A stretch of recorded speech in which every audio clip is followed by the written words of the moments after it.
palabra, Señor. Y que tu palabra caiga en tierra fértil, Señor. Y que tu palabra transforme nuestras vidas. Señor, tu palabra es verdad, Señor. Habla a nuestros corazones a través de tu preciosa palabra, Señor. Guíanos, confróntanos, restáuranos, fortalécenos, apártanos. Y Espíritu Santo, estamos abiertos a que tú nos hables y nos reveles tu preciosa palabra. Amén. Amén. Familia preciosa, continuamos con nuestro estudio de Primera de Juan, la primera carta de Juan, en el capítulo 4. Este es el segundo del capítulo 4 y continuamos en el versículo 4. Vamos a estudiar hoy del versículo 4 al versículo 6, primero Dios. Dice: hijitos míos, hijitos, vosotros sois de Dios y los habéis vencido, porque mayor es el que está en vosotros que el que está en el mundo. Ellos son del mundo, por eso hablan del mundo y el mundo los oye. Nosotros somos de Dios. El que conoce a Dios nos oye. El que no es de Dios no nos oye. En esto conocerás el espíritu de verdad y el espíritu de error. ¡Tómala! Del 4 al 6 está bien choncho, ¿verdad? Está fuerte. Y vamos desde el versículo 4. Vamos a desglosar el versículo 4, que está maravilloso. El versículo 4 dice, Primera de Juan capítulo 4, versículo 4, grábatelo. Ese versículo va a ser nuestra fortaleza en muchos casos. Hijitos, vosotros sois de Dios y habéis vencido, porque mayor es el que está en vosotros que el que está en el mundo. 3 puntos muy importantes que todo creyente debe saber. Todo creyente debe de abrazar y saber estos 3 puntos que son fundamentales. Número 1, vosotros sois de Dios. Es decir, que pone las reglas del juego. Si somos creyentes en verdad, si en verdad somos hijos de Dios, y aquí a lo largo de estos 3 versículos vamos a desglosar lo que es un hijo de Dios y lo que no es un hijo de Dios, las características. Y aquí dice, vosotros sois de Dios. Número 1, cuando ya somos hijos de Dios, viene la segunda parte. Y los habéis vencido, porque mayor es el que está en vosotros que el que está en el mundo. Primero, el número 1 nos da ¿qué? Identidad. Algo muy importante que tú y yo debemos de saber como hijos de Dios es nuestra identidad. ¿Quién soy yo? Esa famosa pregunta, ¿no? Muchas veces dicen, es que me ando buscando a mí mismo. Pues yo me encontré y qué sustote me metí. Sí, porque pues, no somos lo que creemos, ¿no? O sea, de repente te buscas, te encuentras y dices, soy súper soberbio, soy súper orgulloso, soy súper rencoroso, no puedo perdonar. Y siempre ando trayendo el pasado atrás, ¿no?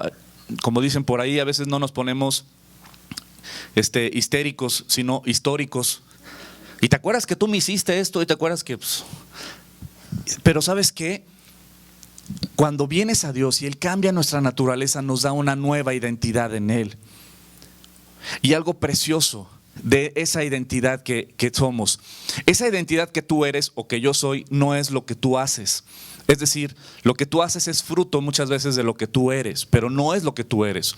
Es decir, muchas veces la gente agarra su seguridad en lo que ellos hacen o conocen o tienen. Es muy común en nuestra sociedad que decir, bueno, ¿tú quién eres? ¿No? Bueno, pues yo soy cantante, o yo soy actor, o yo soy productor, o yo soy esto, yo soy lo otro. No, eso es lo que tú haces. O sea, tus títulos no te dan identidad. Yo puedo dejar de cantar y sigo siendo Hugo. Puedo dejar de actuar y sigo siendo Hugo. Puedo dejar de ser pastor y sigo siendo Hugo. No pasa nada. Es decir, nada de lo que tú haces o del título que tú tienes o de tus logros o de tu conocimiento o de tus habilidades no tiene nada que ver con tu identidad. Y la gente tristemente cree que su identidad es o lo que tiene o lo que conoce o los dones que tiene o los cargos que llega a tener. Soy director de, está chido, pero eso no es lo que tú eres. Tú puedes dejar de ser director y ¿qué pasa cuando la gente pone su identidad en lo que tiene? Dios me quitó la voz durante un tiempo y fue padrísimo, porque me metió un calambre. Curioso, podía hablar, podía platicar, podía hablar, no tenía nada aparentemente, pero intentaba cantar y solo podía cantar 3 octavas. Era horrible para mí. Ay, sí. Ay, Simón. Ay, sí, ¿no?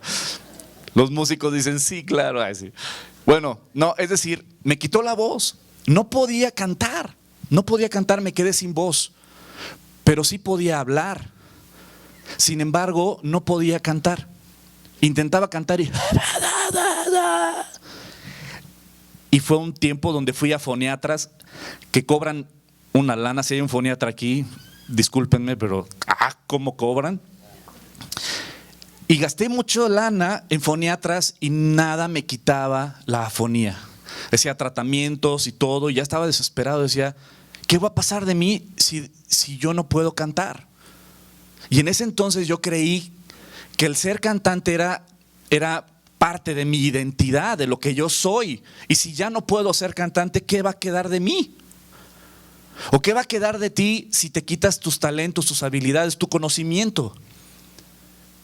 Tienes mucho conocimiento o tienes títulos o tienes puestos, pero ¿qué pasa si Dios te libre, pero algún accidente o alguna embolia y el conocimiento a Dios y tus habilidades a Dios? ¿Qué queda de ti? ¿Cuál es tu identidad? ¿Qué pasa cuando a una persona que tiene un cargo importante de repente le dicen muchas gracias? ¿Qué queda de ti? ¿Cómo te sientes? ¿Cuál es tu identidad? Te quitaron el piso, ya no tienes eso que era tu estabilidad. ¿Cuántos dueños de empresas conoces que tenían un estatus, y de repente por X o por Y la empresa se va a pique y caminó? Y todos sus planes, su futuro y su estabilidad. Es decir, número 1, tienes que saber quién eres. Y no tiene que ver con lo que puedes o no puedes hacer.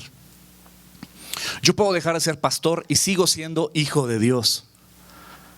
Mi gozo, mi placer, mi alegría, mi pasión no es ser pastor. No es ser cantante, no es ser actor, no es ser productor, no es nada de lo que yo pueda hacer. Mi pasión, mi gozo, mi estabilidad es que soy hijo de Dios, porque he sido perdonado. No porque me lo merezco, al contrario, me merezco el infierno. Pero Dios ha sido misericordioso conmigo y me ha perdonado mi pasado y me ha dado una nueva vida en Él.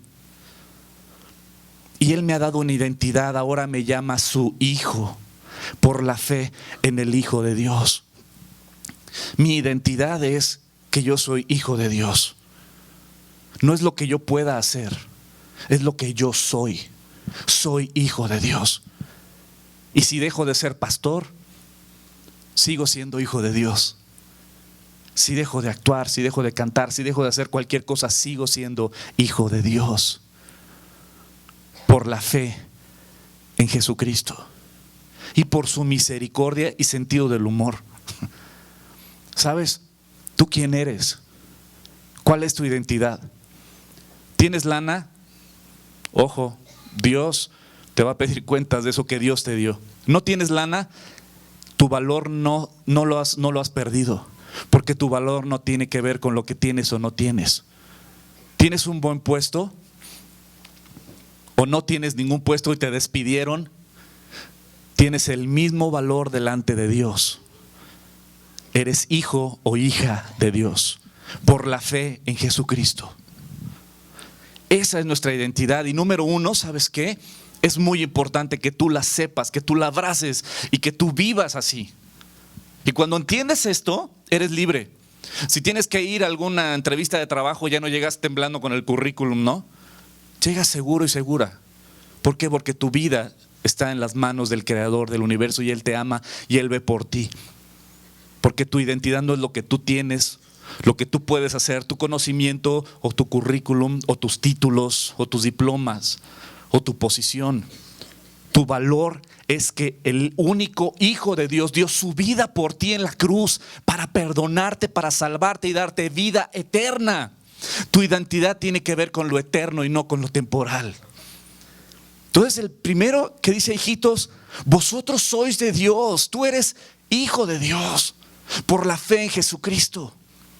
Número uno, grábate quién eres. Tu identidad no tiene que ver con lo que tienes, con lo que conoces, con el puesto que tienes, con los títulos o diplomas, con tu currículum. No tiene que ver nada con eso, sino con que el único Hijo de Dios dio su vida por ti para salvarte, perdonarte y darte vida eterna con Él. Y que eres adoptado en esa preciosa familia como hijo de Dios. Número uno, tu identidad, grábatelo. Y que nada te lo robe. Y no pierdas el piso. No te desvíes, tu identidad. Y número dos, habéis vencido. ¡Wow! Somos victoriosos. Como hijos de Dios somos victoriosos. ¿Has escuchado esa frase de que andamos de victoria en victoria? ¿Sabes qué? Muchas veces esa frase es muy trillada, ¿no? Y la gente la usa como bandera, pero honestamente, ¿qué implica? ¿Qué es? Y es precioso saber que tú y yo tenemos victoria. ¿En qué? En esta guerra que todos estamos librando. El día que tú le entregaste tu vida a Cristo de veras y que Jesucristo derramó el Espíritu Santo en ti, como dice Juan capítulo 14, que les enviaré otro consolador, el cual es el Espíritu Santo, y es derramado en cada uno de los creyentes en Jesucristo. Cuando tú recibes ese poder que dice Hechos capítulo 1, cuando Jesucristo les dijo a sus discípulos que recibiréis poder, y ese poder, la palabra poder es la palabra griega dunamis, que de ahí viene la palabra dinamita, o sea, es un poder. ¿Para qué? Y me seréis testigos. ¿Para qué es el poder del Espíritu Santo en tu vida? Para pantallar a la raza, ¿no? Y que vean qué ungido estoy. No, brother, te perdiste de la película. ¿Para qué recibes el Espíritu Santo y el poder del Espíritu Santo en tu vida? ¿Sabes para qué? Jesucristo mismo dijo esa respuesta en Hechos capítulo 1. Y recibiréis el poder del Espíritu Santo, esa dinamita, ese dunamis del poder del Espíritu Santo en tu vida. ¿Para qué? Para hacerle testigos a todas las naciones, para que tu vida dé testimonio de una vida transformada por el poder del Espíritu Santo, para que tu boca dé testimonio de que no estudiaste en la pulquería 2, sino que dé testimonio de que tu boca le pertenece a Dios. Tus pensamientos, tus reacciones, está sujeto al Espíritu de Dios. Y seremos victoriosos en Él. Y sabes algo precioso en este versículo. Número uno, soy hijo de Dios. Número dos, soy victorioso en esta guerra que estamos librando todos los días. Y ahorita vamos a analizar al enemigo. En esta guerra que estamos librando soy victorioso. Y número tres, ¿por qué soy victorioso? El motivo de mi victoria, ¿sabes cuál es? Porque soy bien chido, Nel. No, porque no, yo tengo muchas habilidades y dones, Nel. ¿Sabes por qué somos victoriosos? Porque mayor es el que está en vosotros que el que está en el mundo. Porque mayor es el Espíritu Santo que habita en la vida del creyente que todos los enemigos que tenemos por fuera. Ahora vamos a analizar quiénes son esos enemigos de todo creyente. Estamos hablando de hijos de Dios. Número uno, nuestro primer enemigo es Satanás. Sí, la Biblia habla que tenemos un enemigo en Satanás y todos los demonios, que son los ángeles caídos, los ángeles que se fueron con Satanás. Satanás es un ángel. Pues el primer enemigo que tenemos es Satanás, ciertamente. En Juan capítulo 10. Ahora la Biblia le da diferentes títulos a Satanás. Le dice el diablo, Satanás, también le dice querubín, ¿no? Le dice el príncipe que ha de venir, le llama el ladrón, como lo dice aquí, también el Dios de este siglo. Estos son títulos que le da a Satanás. Y aquí en Juan capítulo 10 dice el ladrón, Jesucristo mismo hablando sobre Satanás, el ladrón no viene sino para hurtar, para matar y destruir. Yo he venido para que tengan vida y que tengan vida en abundancia. Jesucristo está haciendo la gran diferencia. Satanás viene para destruirte. Viene para destruirte, para robar, para matar. Él quiere matar tu alma. Quiere que te alejes de Dios. Pero Jesucristo ha venido para salvarnos, para darnos vida y vida en abundancia en Él. Segunda de Corintios capítulo 4 dice: pero si nuestro evangelio está encubierto aún, lo está entre los que se pierden, pues como ellos no creen, el Dios de este siglo les ha cegado el entendimiento, para que no resplandezca en ellos la luz del evangelio, de la gloria de Cristo, el cual es la imagen de Dios. Es decir, que Satanás precisamente ha cegado el entendimiento para que no puedan entender la luz del evangelio. Tenemos un enemigo que siempre va a estar ahí tratando de alejarnos de Dios.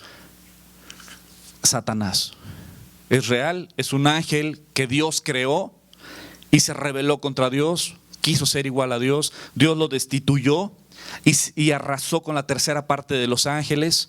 Y el día de hoy son los que hacen y deshacen en este planeta, ¿no? El Dios de este siglo, como le llama aquí Pablo en 2 de Corintios. Él es un enemigo que tú y yo tenemos. Y ese enemigo, te voy a decir algo. El enemigo, Satanás, no puede obligarte a hacer nada. Él no puede obligarte a hacer nada. Así es que no tengas miedo. ¿Por qué? Porque Él es el acusador. Y si Él te va a acusar, no te puede obligar a hacer nada. Él sí nos pone el buffet, nos pone... Y Satanás no se te va a presentar. No se te va a presentar precisamente con cola y unos cuernos, como en las películas. ¿Sabes cómo se te va a presentar Satanás? En minifalda y con tacones y un escote y hablándote bien dulce. Así se te presenta. O se les va a presentar con unos bíceps como los míos a las mujeres. Ay, sí. Una espalda como... Ay, sí. ¿Sabes qué? Satanás va a tocar tu debilidad. Satanás te va a seducir. Hombres, estudien Proverbios capítulo 5, 6 y 7. De cómo Satanás a través de una mujer puede destruirte y llevarte a la muerte. Satanás no te obliga, pero Satanás te pone el buffet y tienta a tu carne para que tú caigas y cayendo vayas directo a la muerte eterna. Satanás es un enemigo, pero adivina qué, Satanás fue vencido en la cruz. Satanás fue vencido en la cruz. Satanás fue vencido en la cruz. Así es que tienes que tenerle miedo a Satanás. Nel. Somos victoriosos porque es mayor el que está en mí que el que está en el mundo. Dios nos ha dado el poder dunamis a través de su Espíritu Santo para vencer la tentación, para vencer al pecado. Satanás fue vencido en la cruz. Así es que tu primer enemigo, tachado, porque él ya fue vencido en la cruz del Calvario por la sangre de Jesucristo. Y todo hijo de Dios que se llena del Espíritu Santo y camina con el Espíritu Santo, adivina qué, vence la tentación. Otro enemigo, el mundo. Este mundo es también nuestro enemigo. Este mundo nos presenta un buffet, nos seduce, estas filosofías, doctrinas, muchas cosas que te hacen desviarte de la verdad. En Efesios capítulo 2, el apóstol Pablo dice: a ustedes Él les dio vida cuando aún estaban muertos en sus delitos y pecados, los cuales en otro tiempo practicaron, pues vivían de acuerdo a la corriente de este mundo, en conformidad con el príncipe del poder del aire, que es el espíritu que ahora opera en los hijos de desobediencia. Hablando el apóstol Pablo precisamente que este mundo siempre va a ser cambiante moralmente. Antes, para las mujeres moralmente había una cierta vestimenta permitida, ¿no? El día de hoy han cambiado mucho las cosas. Para los hombres Yo me acuerdo, por ejemplo, como yo les he comentado, yo fui adicto a la pornografía por muchos años y desde chavito agarré esa adicción. Y para conseguir pornografía antes era un show. Era muy difícil, ¿no? El día de hoy ya ni siquiera piensa en pornografía. Ve al súper, chécate las portadas de las, bueno, no lo hagas. ¿Qué estoy haciendo yo invitando a que ven esas cosas? No, niños no lo hagan. Pero sabes que te vas al súper y ya estás en la caja y estás viendo las revistas y dices, qué bruto, o sea, antes esto no hubiera sido permitido jamás. Y el día de hoy vivimos en un mundo permisivo. Y no solo eso, sino que cada vez está avanzando más y más y más. Al grado de que al rato, como ya lo estamos viviendo en esta época, precisamente muchos legisladores quieren estar aprobando lo que antes era decir, ¿qué? Pues claro que no. Hace unos años hubiera sido ilógico pensar que iba a llegar a la Cámara de Diputados o de Senadores cosas que dices, ¿cómo crees que pones esto en la mesa de que lo aprobemos? Pues el día de hoy ya es debate. ¿Cómo puede ser debate? Algo que está mal. El aborto, por ejemplo, ¿no? ¿Cuántos defienden a los animalitos y hacen no, que los animalitos y los animalitos y los bebés? ¿Qué diferencia, no? Entonces se convierte en un debate. Este mundo cada vez se está corrompiendo y está la oscuridad avanzando y avanzando. Y dice, también es nuestro enemigo. Y dice que no nos moldemos a este mundo, sino que transformemos nuestra mente. En Romanos capítulo 2 dice, ¿sabes qué? Tenemos que transformarnos y no amoldarnos a este mundo. Lo que este mundo diga que está bien, tú fíltralo a través de la palabra de Dios. Porque a final de cuentas tú y yo vamos a ser juzgados conforme a la palabra de Dios y no conforme a lo que X diputado, senador, presidente o gobernador dijo que estaba bien. Porque a final de cuentas ellos son seres humanos y también van a rendir cuentas de todo lo que hagan en sus vidas. Pero tú y yo vamos a rendir cuentas de lo que tú y yo creemos, abrazamos y apoyamos. Dios es el que decide qué está bien y qué está mal. Y no la corriente de este mundo. Pero este mundo abraza, este mundo te consume, este mundo te arrastra. El consumismo también. Así es que tenemos otro enemigo, ¿sabes qué? El mundo, que también te tienta, que también te jala, que también te seduce, que también te está. Pero adivina qué, Jesucristo venció a este mundo también. Y hemos sido liberados. Hemos sido liberados por la cruz de Cristo. Y a través del Espíritu Santo podemos discernir qué es lo correcto y lo incorrecto. Y aunque el mundo diga que esto está bien, gracias a que Jesucristo murió en esa cruz y pagó todos nuestros pecados, derramó su Espíritu en nosotros y su precioso Espíritu nos dirige y nos dice qué es lo correcto, qué es lo incorrecto. Y el Espíritu Santo y la palabra de Dios nos dice, ¿sabes qué? No, aunque el mundo diga que está bien y aunque todo el mundo se ponga de acuerdo para aprobar algo que está en contra de la palabra de Dios, gracias a que Jesucristo murió en esa cruz, Él me liberó de la esclavitud, me liberó de este sistema de ir creyendo que esto es lo correcto. Cuando Dios viene, su Espíritu Santo es derramado en mí y me dice, esto es lo correcto. Hemos sido liberados, como el pueblo de Egipto. El pueblo de Dios en Israel estaba esclavo. Egipto es una similitud o un ejemplo del sistema mundano. Pero ¿sabes qué? El pueblo de Israel fue liberado de Egipto. ¿Gracias a qué? A que un cordero fue sacrificado y con su sangre llenaron los postes de su casa, sellando con la sangre del cordero ese hogar. Dios, cuando entró a Egipto, los libró precisamente por la sangre del cordero. Y después fueron libres de la esclavitud en Egipto.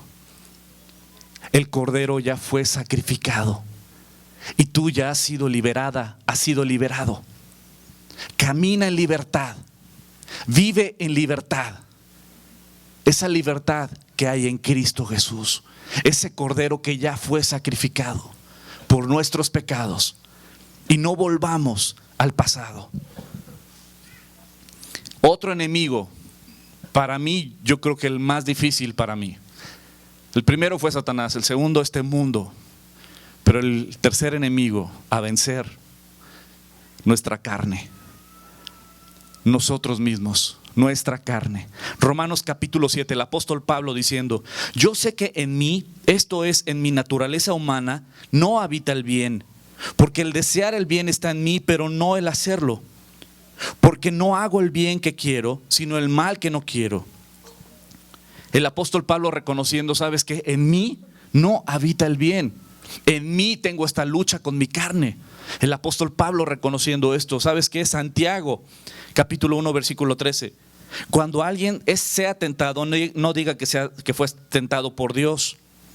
Porque Dios no tienta a nadie, ni tampoco el mal puede tentar a Dios.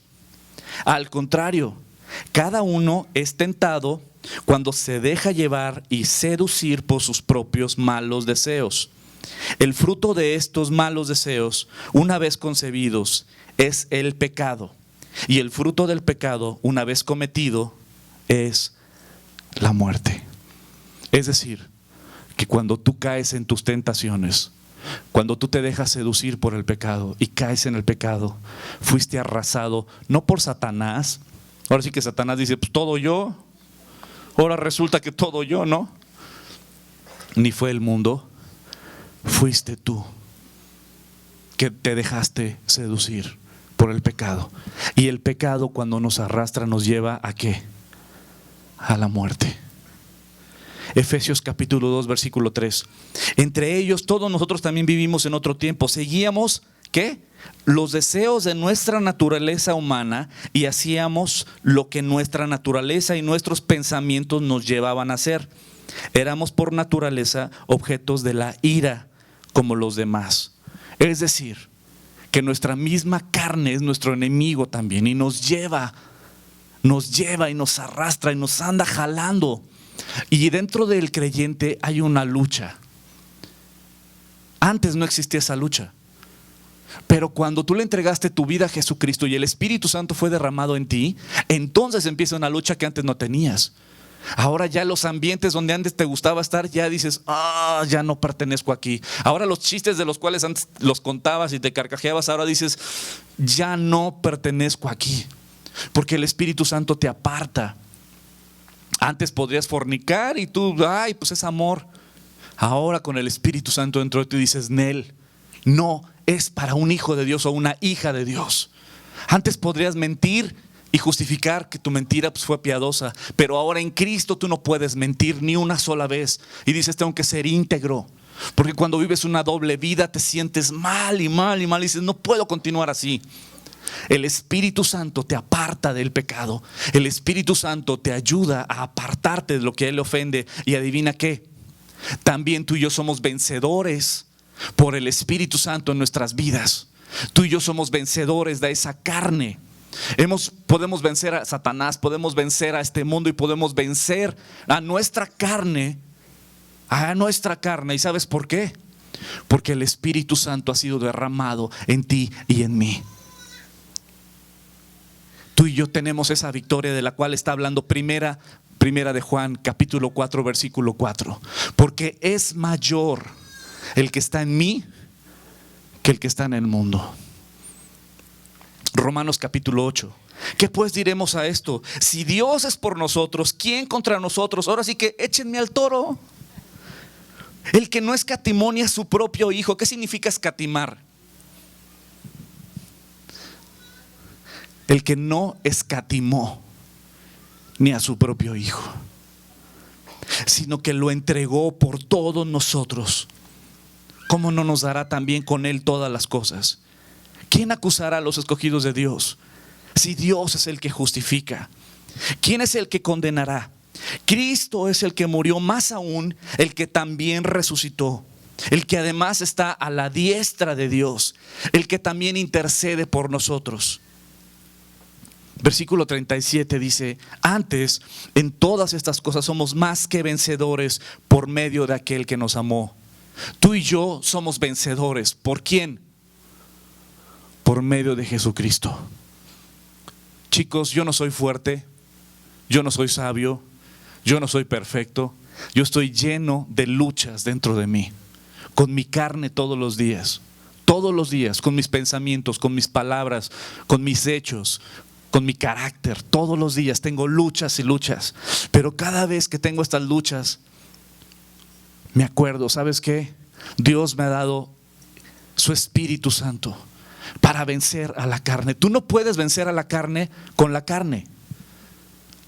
La única forma en la cual puedes ser victorioso no es echándole ganas, porque vas a fracasar. No es intentando hacer lo correcto, porque vas a fracasar. La única manera de tener éxito y vivir de victoria en victoria, de vencer a Satanás, de vencer a este mundo y de vencer a tu carne, solo hay una manera. ¿Sabes qué? Por medio de Jesucristo. Tú permanece en Cristo. Tú permanece en Cristo y Él hará la obra. Yo no tuve que esforzarme por dejar la pornografía. Yo no tuve que esforzarme por perdonar a mi padre. Yo tuve una sola tarea: conocer a aquel que dio su vida por mí en la cruz. Dedicarle tiempo a la oración y al estudio de la palabra. Y cuando la palabra de Dios y la oración ocuparon el lugar principal en mi agenda, en mi vida, pasó el tiempo y yo no sé cuándo perdoné a mi padre y cuándo amé a mi padre sobre cualquier situación que hayamos vivido. Pero sí sé quién me llevó a esa victoria: Jesucristo. Yo no sé cómo fue que dejé la pornografía, ni me acuerdo cuándo, pero ¿sabes qué? Sí me acuerdo quién fue el que me dio la victoria. ¿Quieres regresar al pasado?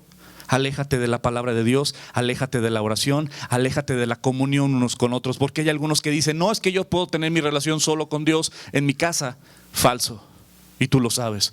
Somos como carbones ardiendo, que tú agarras un carbón y lo separas, se enfría y muere.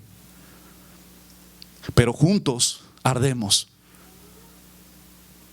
Estudia la palabra, ora y convive con otros hermanos en la fe para que tú estés incendiado y puedas vencer a tu carne y puedas vencer a este mundo y puedas tener clara la dirección de lo que Dios quiere en tu vida. Permanece en la palabra. Jesucristo dijo en Juan capítulo 15: porque separados de mí nada podéis hacer, pero en Él somos victoriosos. ¿Qué te voy a decir? Échale ganas, en Él vas a fracasar. Te voy a decir: permanece en esta carrera de permanencia, no de velocidad.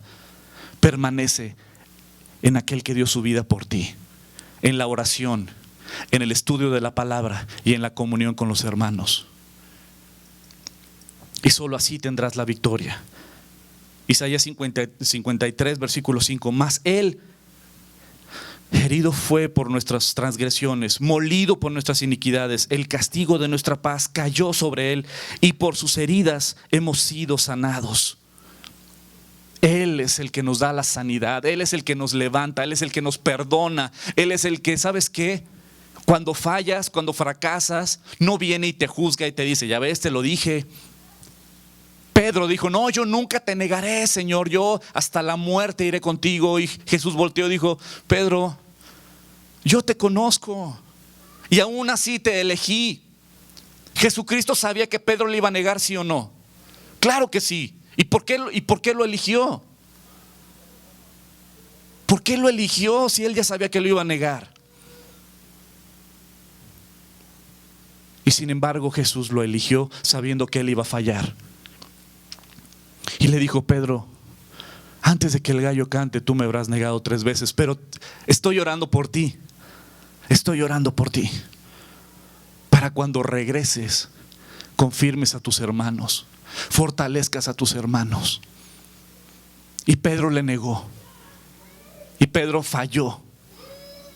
Y Pedro la regó y gacho, ¿no? ¿Y sabes lo que pasó con Pedro? Cuando murió Jesús y lo llevaron a la tumba después, Pedro regresó a hacer lo que él sabía hacer: pescador. Jesús me dijo que yo iba a ser pescador de hombres, pero ¿sabes qué? Le fallé. Soy un fracaso, le fallé. Él me lo dijo: me vas a negar. Y yo dije: no, ¿cómo crees? Yo nunca te voy a negar. Y fallé. Y ya Jesús murió y está en su tumba. ¿Y yo qué voy a hacer? voy a regresar a hacer lo que yo sé hacer y lo que yo creo que soy, un vil pescador. Y se regresó a pescar. Pero estando Pedro pescando, de repente Juan y Pedro estaban pescando y de repente aparece alguien en la playa y le dice: ¿han pescado algo? Y dijo: no hemos pescado nada, echen la red del otro lado. Y Pedro y Juan echaron la red del otro lado y de repente ya no la podían sacar. Y Juan se acuerda y dice: Pedro, esta historia ya la habíamos vivido. ¿Y sabes con quién? Con Jesucristo. Entonces Juan se acuerda y voltea con Pedro y le dice: Pedro, es el Señor, resucitó, es el Señor. Y Pedro dice que se vistió, se puso sus ropas y se aventó al mar y nadó hasta la orilla y llegó con Jesucristo. ¿Qué cara podía tener Pedro después de haberle negado? Porque dice la palabra que cuando Pedro le negó y el gallo cantó, las miradas de Jesús y Pedro se cruzaron. ¿Qué ha de haber sentido Pedro? Te fallé, Señor.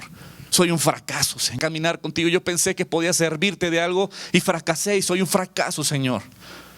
Y cuando Pedro llega a la orilla y se encuentra con Jesucristo, yo me imagino esa imagen y yo creo que Pedro estaría con la mirada agachada, con la cabeza agachada, y dice la palabra que no dijo una sola palabra Pedro. Te fallé, Señor. Él lo sabía. Fracasé. Te negué. Después de haber visto tus milagros y todo lo que tú hiciste, te fallé. Pero ¿sabes algo? Que Jesucristo no le restregó nada, no le dijo nada, solo le preparó un pescado y le dio pan. Jesús no le reclamó nada. Jesús lo amó.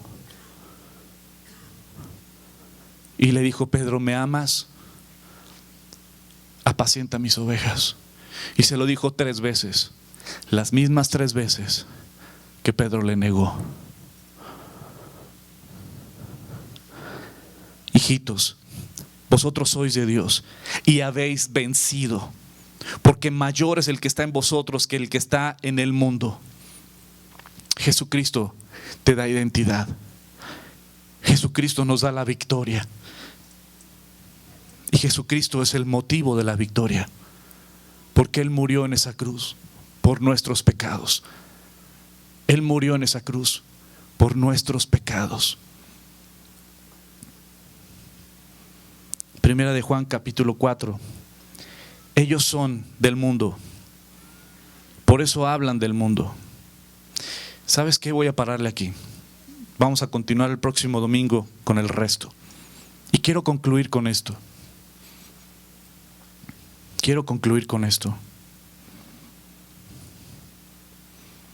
Tú le has fallado a Dios, así como Pedro. Has creído que podías servir a Dios. Has creído que Él podía hacer una obra maravillosa en ti o en tu familia. Y te has dado cuenta que has fracasado y que has fallado. Jesús no te juzga, porque Jesús no vino a juzgar. Jesús vino a salvar.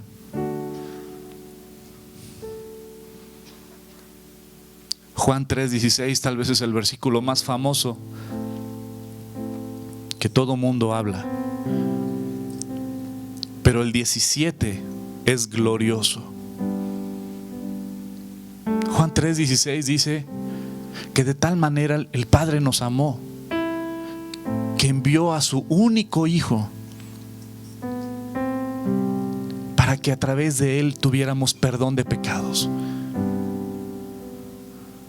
Que Dios envió a su único Hijo para que todo aquel que en Él cree no se pierda, mas tenga vida eterna. Pero el versículo 17 es glorioso porque dice: porque Dios no envió a su Hijo al mundo para juzgar o para condenar al mundo, sino Dios envió a su Hijo para salvar al mundo. Yo he fracasado muchas veces. ¿Saben que he renunciado al pastorado no sé cuántas veces? A Dios, claro, no a ustedes. Pero le he dicho: ¿sabes qué? Yo no puedo. Yo soy incapaz. Yo soy un necio, soy un tonto, ¿sabes qué? Yo no puedo. Señor, levanta a alguien más. Yo aquí tiro la toalla. Yo no puedo ser pastor. Yo no puedo continuar con esto. Yo no sé hacerlo. Como esposo también he fracasado. He dicho, Señor, yo no sé llevar un matrimonio. Como papá muchas veces me siento incapaz y digo, Señor, yo no sé qué hacer. ¿Cómo educar a mis hijos a que te amen, a que te obedezcan, a que te sirvan? Y he fallado muchas veces. Pero la gracia y la misericordia de Dios es la que me mantiene día con día. Si algo estoy convencido, amigos y familia, que yo soy, era 80 kilos, ahora soy 90 kilos. De miedos, de necesidad de Dios, de necesidad de la paciencia de Dios. Yo reconozco mi debilidad y de mi gran necesidad de Dios. Yo la reconozco. Por eso estoy pegado a Dios. Porque yo sé que si tantito me aparto de su palabra, me voy por las tortas. Yo necesito a Dios todos los días. Yo lo necesito. Yo no soy fuerte, soy débil. Por eso necesito a Dios. Necesito estudiar su palabra. Y Dios lo conoce. Dios sabe que soy tan débil, que soy tan distraído, que soy tan olvidadizo, que soy tan rebelde, que dijo, este cuate no puede ser congregante porque se va. Tiene que ser pastor para que se ponga a estudiar. Y así como Pedro, yo he fallado,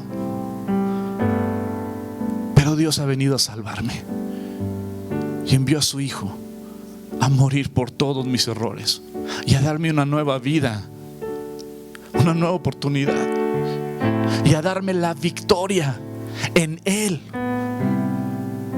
En Él. Si tú has fracasado, es porque lo has intentado. Deja de intentarlo. No le eches ganas. Mejor cae en los brazos de Jesús. Mejor descansa en la cruz de Cristo. Y solo tienes una chamba. Permanece en la palabra de Dios. Permanece en la oración. Y permanece en la comunión unos con otros. Es la única manera. Fuera de esto, no hay protección de Dios. Has fracasado. Has fallado como esposa. Has fallado como esposo. Has fallado como padre o como madre. Has fallado como hijo o como hija.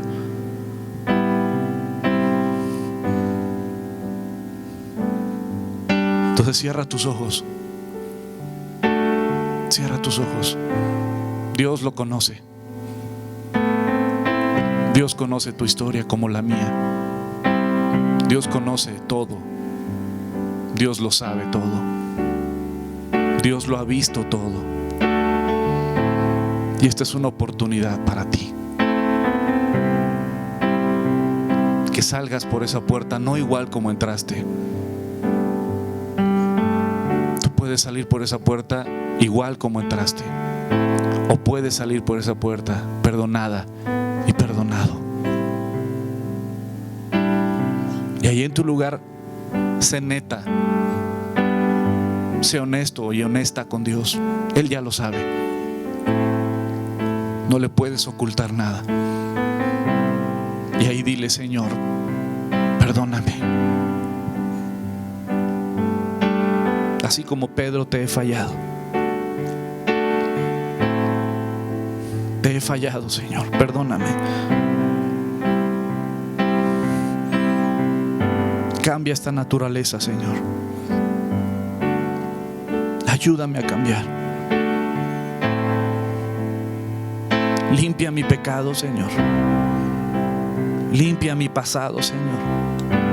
Formatea mi vida hoy. Quiero salir de aquí nuevo o nueva. Borra todos mis errores pasados, todas mis ofensas pasadas, y ayuda a todos los que he ofendido y he lastimado. Ayúdales a que me perdonen y dame el valor a mí de ir a pedir perdón y reconocer mis faltas. Dios, tú has venido a salvarme, Señor. Perdóname por ser rebelde, y tomo el compromiso de seguirte, de estudiar tu palabra, de buscarte en oración y de convivir con más creyentes, más hijos tuyos que me animen a continuar contigo. Gracias por salvarme y por perdonarme. Te entrego mi vida una vez más. Lléname de tu espíritu. Te necesito.